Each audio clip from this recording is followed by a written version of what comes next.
د اوستا نهمه یسنا یا ایښونه هم میاشته یادښت چون د اوستا متن د پیړیو په اوږدو کې د بېلابېلو لهجو موبدانو یا زردشتي ملایانو لخوا د بره شوو شفاهي خبرو په څېر لیکل شوی، نو په پارسي کې د خط نوم دین دبیره لیکلی، په داسې حال کې چې اصلي تلفظ یې همدا د پښتو دین دبره دی، یعنی په ذهن کې حفظ شوی دین.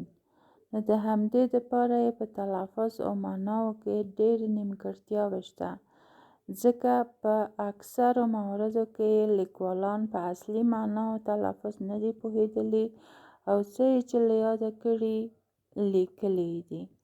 ایراني کتابونو کې هم د اوستا ژبه بې له دې چې د اوسني افغانستان نوم واخیستل شي د شرقي ایران هغه ژبه بلل شوې چې ناپېژانده ده. وروسته چې غربي مورخینو د اوستا متون د یوې مړې ژبې په توګه د پارسي او نوي سانسکریت د مفاهیمو او ګرامر په مرسته لوستي، نو دا غږیزې ستونزې لا پکې ډېرې شوي. نو ځکه زه د لاتین الفبا ځینې حروف د مفهوم د رسولو ناتوانه بولم او د پښتو په خاصو غږونو یې تصحیح کوم. لکه د دې برخې د اولین بند د لومړنۍ کلمې اول حرف چې په ه یا اچ لیکل شوی، خو ما هغه ښې تلفظ کړی.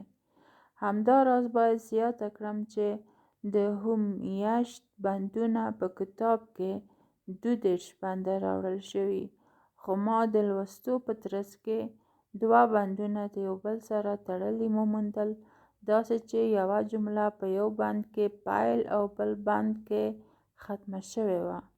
نو دا 2 بنده مې یو کړل او د بندونو مجموعي شمېر 21 ته راټیټ شو. نقل داسې پیل کیږي: اول بند: د هومې بوټی په غرونو کې د زردښتر په سترګو ولګېد او د دې فایدهمند بوټي لیدل په دې سیمه کې د پایښت په پار ده ته د یو الهام په ډول شو، لکه په خیال کې چې د هومې بوټی ده ته د ښوونې دپاره راته، ترڅو ترې وغواړي چې خپلې کډې د خپلو سړیو سره همدلته استوګنې کړي. نو دلته زردښتر په خیالي دیالوګ پیل کوي او د هومې له بوټي څخه پوښتي. دلته پوښتي د پرسي ټي په شکل لیکل شوی چې د نویو لهجو لرونکو لیکوالو کار دی. دی پوښتي چې ای هومې ته نه راښیې؟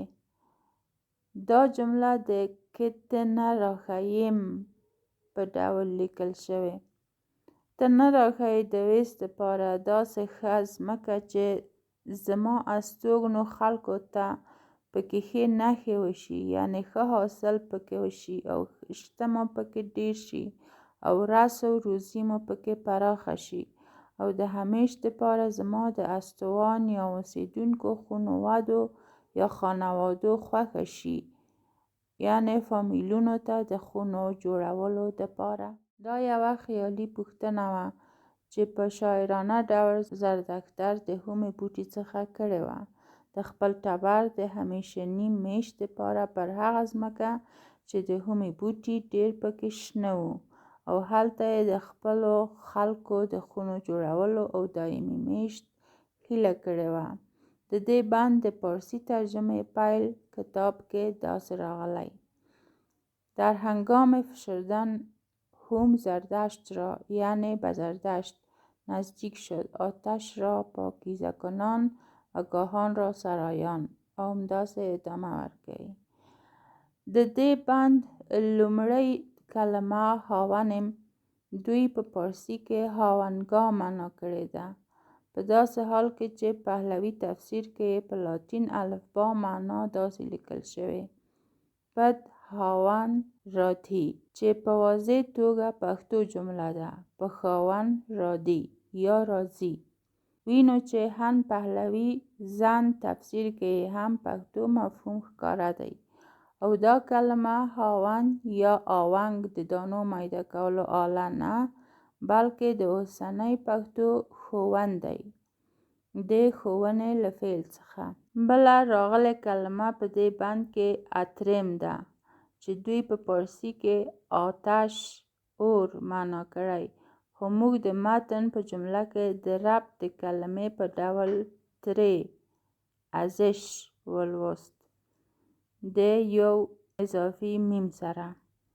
بله کلمه پرېږدېدنې تم ده د یو لهجوي کړلاني میم پسوند سره د اوسني مو پر ځای. د پارسی گذاشتن، نهادن، جابجا کردن، رها کردن.